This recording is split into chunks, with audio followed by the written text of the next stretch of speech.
everybody, I'm Dahlia with Dalia's Dishes and Destinations. And I am Enrique. And we've been missing in action. It's been almost 8 months. 8 months that have gone by fast because we have been constantly hit by one thing or another. Well, let me tell you how it all started. This is why we haven't made any more videos. We've been wanting to make videos, but we haven't been able to. Because we went to one thing after another. First, I don't know what the first thing was. It's been so long. Well, what was the very first thing was he fell out of the RV while we were camping at TTO, Thousand Trails, Orlando. We were having fun, friends, family, having a great time. He fell from the top step, rolled out the front door, fell on his shoulder. That was 5 months ago and I'm still in pain. 6 months ago. 8 months ago. I don't know what I'm still in pain from. I still can't lift my arm the right way. So we were unable to make any videos at the time. And then after that, my mother's dog of 18 years dies. Then my dog gets diagnosed with kidney renal failure. And I make his dog food. But of all the years of making that dog food, the dog food purchased from the grocery stores is what put him in that state. Then after that, her mother falls. My mother hits head first on our kitchen island, hits and punctures an artery where they can't stop the bleeding. I had to finally text message the cardiologist that saved my brother's life, call him on the phone. While he's coming out of heart surgery, he comes into the emergency room, same hospital, thank God, and he saves my mother's life. And then asks me how my husband's doing, who was, at that point, having chest pains. I was at Disney World, walked all over Disney, got back to the car, and I was having some chest pains. I told Dali, I'm having chest pains, I don't know what's going on, but it went away. You know, me being who I am, I said, okay, I can drive home, and I went ahead and drove home. But the chest pains continued as I worked outside, they come and go, and then... or he could be sitting down, and he'd start having chest pains, doing nothing, just watching TV. Yes, so that's when I decided I better have myself checked out. Went. He started doing all the things he was supposed to do, but the hospital would never call us to make an appointment for some heart catheter, I don't know, heart thing. What was it? For the heart catheter. Yeah. They finally got me in and did the echogram, which came out good. And then they did a calcium check, which was way over the top. I had like over 5 times the amount of calcium that anyone's supposed to have. So then they sent me to have a cardiac catheter, and that's when they found out that 4 out of my 6 veins were very thin and very clogged, 100% to 85% clogged. So, but during that time that my mom was in the hospital, the doctor that saved her had also saved my brother earlier, probably about 2.5 years before. And he was asking us how he was doing, and we told him. And he said, get him into my office. We got him into the office, and he saw that he had the small veins. He looked at the results of the veins, and he said, your veins are very clogged. They're very thin. We need to do surgery. So we're going to have to do surgery. But then the insurance didn't want to do the surgery.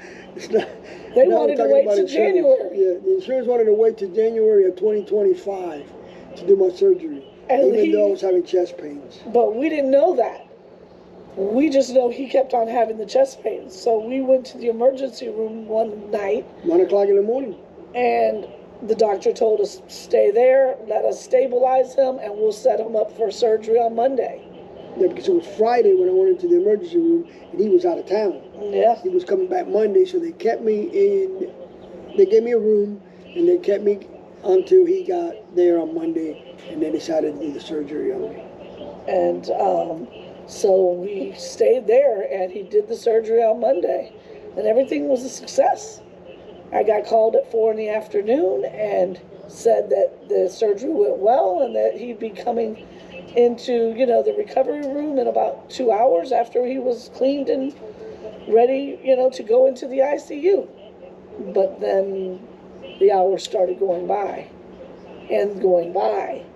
And now it's 8 o'clock, 9 o'clock, 10 o'clock, and I hear nothing. And at 11 o'clock, they came out of the, you know, the surgery. 10.5 hours in surgery. And then I find out that his small arteries and all that he went through. And even though he doesn't know what he went through, he does know what they told him. They had done a triple bypass surgery. One of my other veins started to bleed after they had closed me up. And they had to go back and do another one, so they wound up doing a quadruple bypass surgery. So he had open heart surgery twice. Twice, and taking veins out of both of my legs.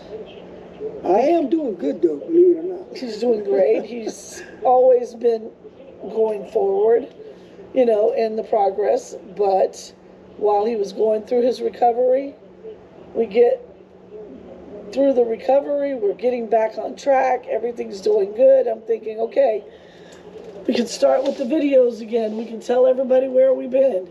And then Eileen comes. Hurricane Eileen. Hurricane Eileen comes. Stubborn here doesn't want to evacuate. I have to force him and my mother to evacuate. We leave the bird behind because she's stubborn as the two of them were. She doesn't want to get out of her cage.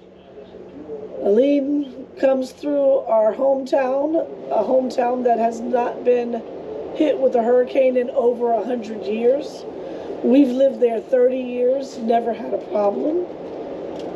My neighbor's been there 60 years, never had a problem.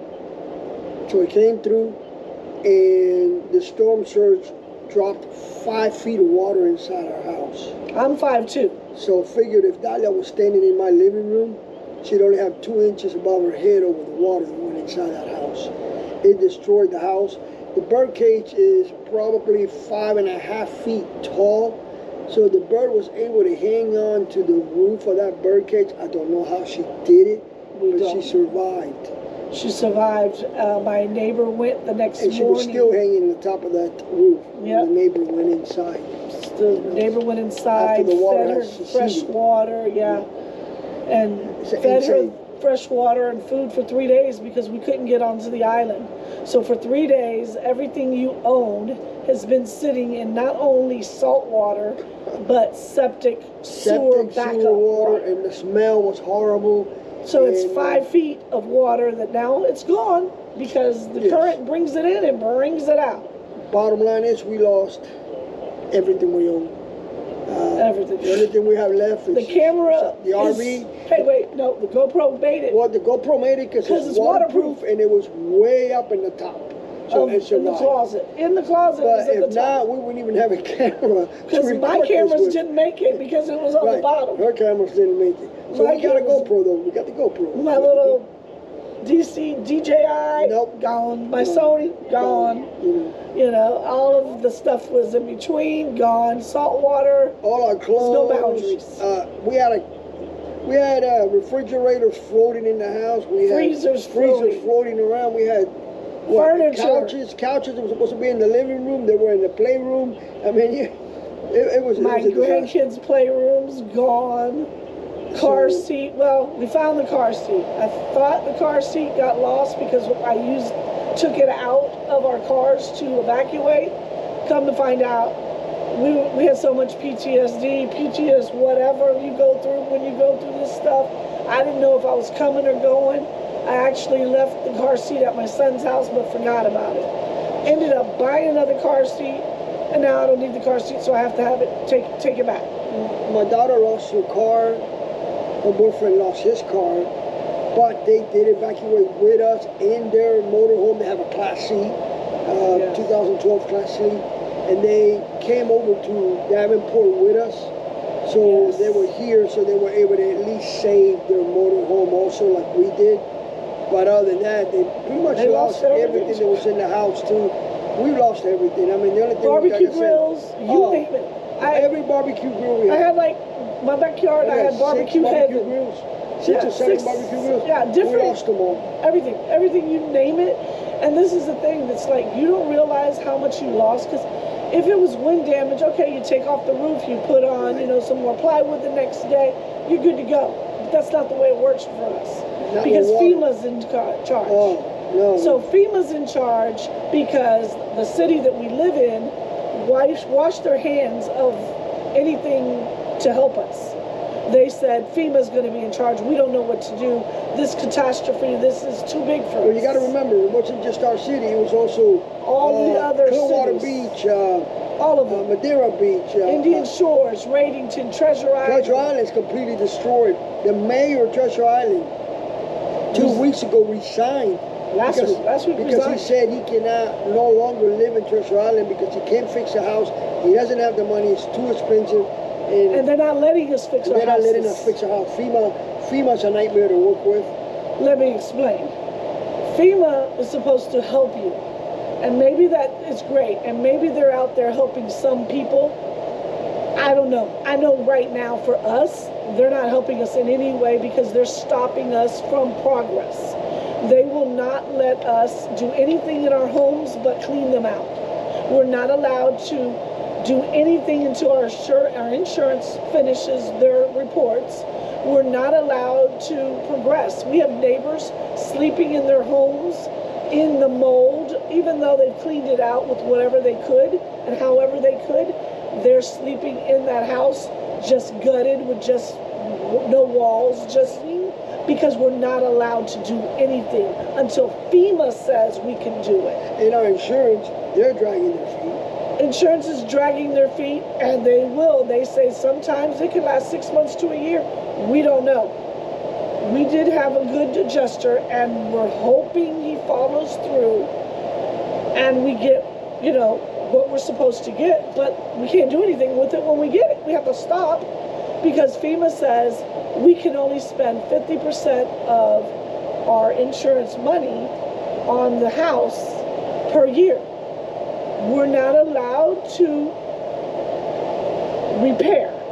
They say we're remodeling. We're not remodeling. We're repairing everything that was done to our house, the damage.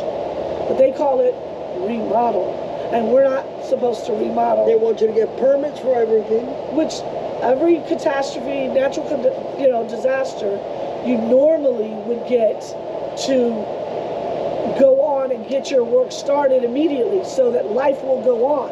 But FEMA's stopping us from that. FEMA didn't come in and do anything for us. They didn't help us clean out. They didn't help us, get all this garbage and put it in the street and help us clean out our houses. They didn't help give us food. No, they didn't bring us anything. FEMA didn't do anything to say, we'll cut you a check for whatever we think you need. And they walked away. They didn't do anything for us to help us get through the first 4 weeks that people were just walking zombies, taking out every single thing they owned, every picture you owned, your pictures. Even if you have picture frames, anything you had that you thought was protected, it's not. When septic water and salt water come together, there's no helping you. Everything's gone. Every baby picture of my kids I have of them, photo albums are gone. My mother's photo albums from Cuba are gone. His birth certificate from Cuba, everything from Cuba is gone. So when they tell you FEMA helps, maybe they're helping. They didn't help us.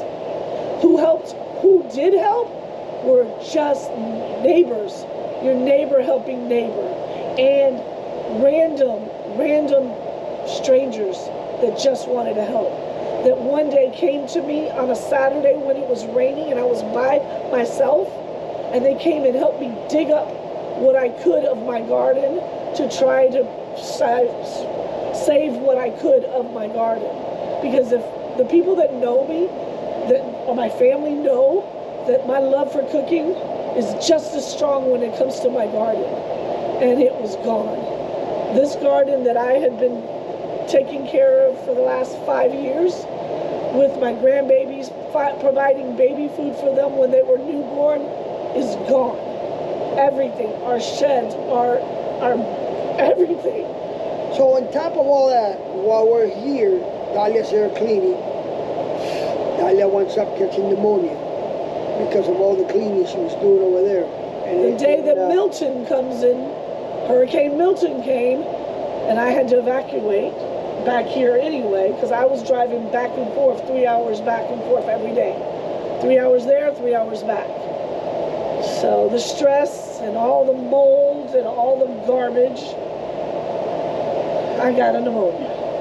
So took her to the hospital, they gave her antibiotics, fixed her up.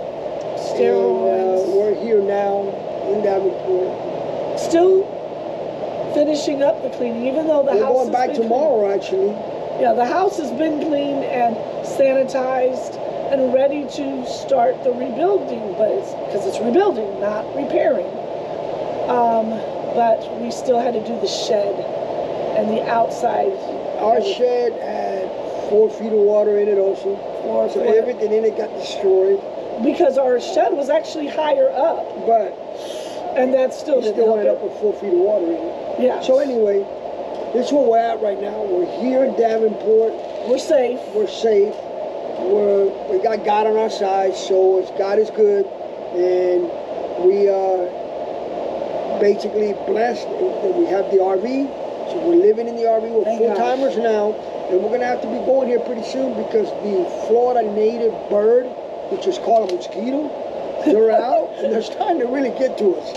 Well, they're getting to him because I'm pretty good. I saw you scratching Yeah, I a little scratched bit. it, but I'm not as bad as you. So, you know, is there anything else that we have to say tonight? I can't wait to get back to my regular schedule of doing all kinds of cooking. Eventually. And a little birdie told me that they really wanted me to do smaller portions. So guess what? Being I'm 3 hours away from my family, I can't really cook for them. So we're just cooking for the 3 of us. So guess what? I'm doing smaller portions. So eventually we will make videos again and you will see us out there again. And we want to thank everybody that did support us during that time and anyone that supports us now. And thank you and God bless you. And we'll be back soon. And be safe. And remember, If you feed them, they will come. So even though I'm cooking for 3, you know, it might be a little birdie here or there. I can feed my neighbors. Oh, we'll feed some neighbors, I'm sure. We're in Davenport. All the Canadians and snowbirds are coming. So we're signing off.